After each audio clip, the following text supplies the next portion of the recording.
అందరికీ నమస్కారం. ఓం శ్రీ మాత్రే నమః. మన హిందూ సాంప్రదాయాలలో ఎన్నో రకాల ఆచారాలు ప్రస్తావించబడ్డాయి. భర్త చనిపోయిన తర్వాత భార్యకు బొట్టు తీసేయడం, మాంగల్యం తీసేయడం, కాలిమెట్టలు, గాజులు ఇలా ముత్తైదు వస్తువులన్నీ తీసేస్తూ ఉంటారు. అయితే అసలు స్త్రీలకు వైధవ్యం రావడానికి కారణం ఏమిటి? భర్త చనిపోయిన ఆడవాళ్ళు ఎలాంటి పూజలు చేసుకోవాలి? నుదుటిన బొట్టు పెట్టుకుంటే ఏం జరుగుతుంది? భర్త చనిపోయిన స్త్రీలు ఏ ఏ నియమాలు పాటించాలి? అలాగే ఆడవారికి దీర్ఘ సుమంగళి ప్రాప్తి వరించాలంటే ఎలాంటి నియమాలు పాటించాలి?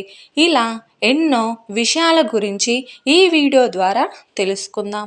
ముందుగా వీడియోకి ఒక లైక్ చేసి ఛానల్ని సబ్స్క్రైబ్ చేసుకోండి. పసుపు కుంకుమలు, పూలు, బొట్లు, మంగళసూత్రం, మెట్టెలు, గాజులు ఈ 5 వస్తువులు ఉంటేనే స్త్రీలను ముత్తైదువు అంటారు. ప్రతి భర్త చనిపోయిన ఆడవారు తప్పనిసరిగా మెడలో ఉన్న మాంగల్యం తీసేయాలి. అలాగే కాలికి ఉన్న మెట్టెలు తీసేయాలి. ఈ 2 వస్తువులకు దూరంగా ఉంటే సరిపోతుంది. కానీ భర్త చనిపోయిన ఆడవాళ్ళు నుదిటిన బొట్టు పెట్టుకోవచ్చు, జడలో పూలు కూడా పెట్టుకోవచ్చు, కాళ్ళకు పసుపు కూడా రాసుకోవచ్చు, కుంకుమ బొట్టు కూడా పెట్టుకోవచ్చు. నిస్సందేహంగా ఇంట్లో పూజలు కూడా చేసుకోవచ్చు. ఇలాంటివి ధరించకూడదు అని ఏ శాస్త్రాలలోనూ వివరించలేదు.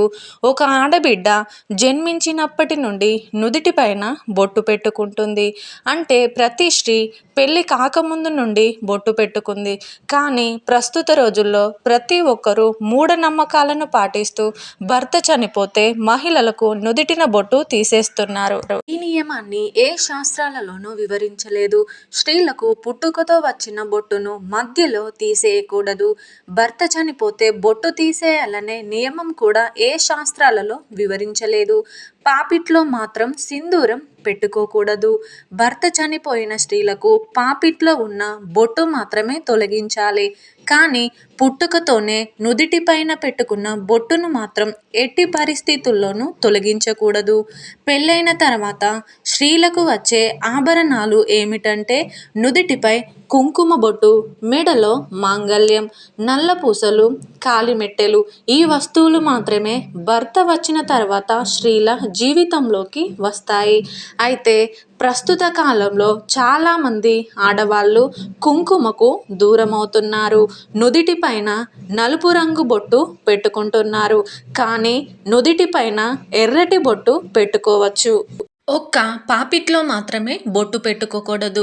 అలాగే జడలో పూలు కూడా ధరించవచ్చు. భర్త చనిపోయిన ఆడవాళ్ళు ఒక్క మల్లెపూలకు మాత్రమే దూరంగా ఉండాలి. మిగతా ఏ పూలైనా సరే నిస్సందేహంగా ధరించవచ్చు. ఆడవాళ్ళు పెళ్లి కాకముందే జడలో పూలు పెట్టుకుంటారు. మరి ఇంతటి అద్భుతమైన అదృష్టాన్ని భర్త చనిపోయిన తర్వాత వదులుకుంటున్నారు. కానీ ఇలా అస్సలు చేయకూడదు. ఇక భర్త చనిపోయిన ఆడవాళ్ళు నిస్సందేహంగా ఇంట్లో పూజలు చేసుకోవచ్చు. స్త్రీలను మహాలక్ష్మి స్వరూపంగా పోలుస్తారు. లలిత అమ్మవారి స్వరూపమే ఆడవాళ్ళు కాబట్టి భర్త చనిపోయిన ఆడవాళ్ళు ఎటువంటి సందేహం లేకుండా ఇంట్లో పూజలు చేసుకోవచ్చు. దేవాలయాలకు కూడా వెళ్ళవచ్చు. ఇక శుభకార్యాలకు కూడా భర్త చనిపోయిన ఆడవారిని ఆహ్వానించట్లేదు. ఇలాంటి స్త్రీలు శుభకార్యానికి వస్తే ఏదో జరిగిపోతుందని భయపడిపోతూ ఉంటారు. కానీ ఎలాంటి భయాలను పెట్టుకోకుండా భర్త చనిపోయిన ఆడవారిని శుభకార్యాలకు ఆహ్వానించండి. ఆడవాళ్ళు పెళ్ళి కాకుండా శుభకార్యాలకు వెళుతున్నారు. మరి భర్త చనిపోయిన తర్వాత మాత్రం శుభకార్యాలకు వెళ్ళకూడదని అంటున్నారు. ఇదెక్కడి న్యాయమో మీరే ఆలోచించండి. మెడలో మాంగళ్యం లేనంత మాత్రాన స్త్రీలను చులకనగా చూడకండి. ఏ జన్మలో చేసుకున్న దురదృష్టం వల్ల స్త్రీలకు వైధవ్యం ప్రాప్తిస్తుంది. ఇకే తినే ఆహారం విషయంలో కూడా ఇలాంటి స్త్రీలను చాలా చిన్న చూపు చూస్తున్నారు. భర్త చనిపోయిన ఆడవాళ్ళు ఎవరికి వండకూడదని, వీళ్ళ చేతి వంట ఎవరు తినకూడదని ఎంతోమంది అపోహపడుతూ ఉంటారు. ఒక్కసారి మీరే ఆలోచించండి. భర్త చనిపోయినంత మాత్రాన ఇలాంటి నియమాలు పాటించాలా? భర్త చనిపోయిన ఆడవారిని సమాజంలో చాలా చిన్న చూపు చూస్తున్నారు. కానీ ఇది చాలా తప్పు. భర్త చనిపోయిన ఆడవారిని చిన్న చూపు చూస్తే మాత్రం ఆ దేవుడు మిమ్మల్ని క్షమించడు. మీరు ఎన్ని పూజలు చేసినా సరే వైధవ్యం వచ్చిన స్త్రీని గౌరవించకపోతే మీరు చేసే పూజలకు పుణ్య ఫలితం రాకపోగా మీకు కూడా వైధవ్యం వచ్చే అవకాశాలు ఉంటాయి. కాబట్టి వైధవ్యం వచ్చిన ఆడవారిని చులకనగా చూడకండి. మనతో పాటే గౌరవించండి. పుట్టెడు దుఃఖంలో ఉన్న స్త్రీని ఓదార్చాలి, అంతేకాని దూరం పెట్టకూడదు. ఇక పెళ్ళైన ఆడవాళ్ళు ఎల్లప్పుడూ ముత్తైదువుగా ఉండాలంటే ఖచ్చితంగా కొన్ని నియమాలు పాటించాలి.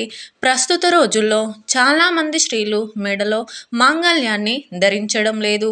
ఇది చాలా పెద్ద తప్పు. మెడలో ఖచ్చితంగా మంగళసూత్రం ఉండాలి. అలాగే నల్ల పూసలు కూడా ఉండాలి. ఇక మెడలో వేసుకునే మంగళసూత్రానికి పొరపాటున కూడా పిన్నులను పెట్టకండి.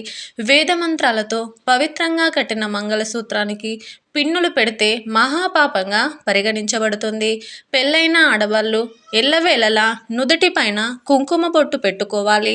ఆడవాళ్ళు స్నానం చేసిన తర్వాత వెంటనే కుంకుమ బొట్టు పెట్టుకోవాలి.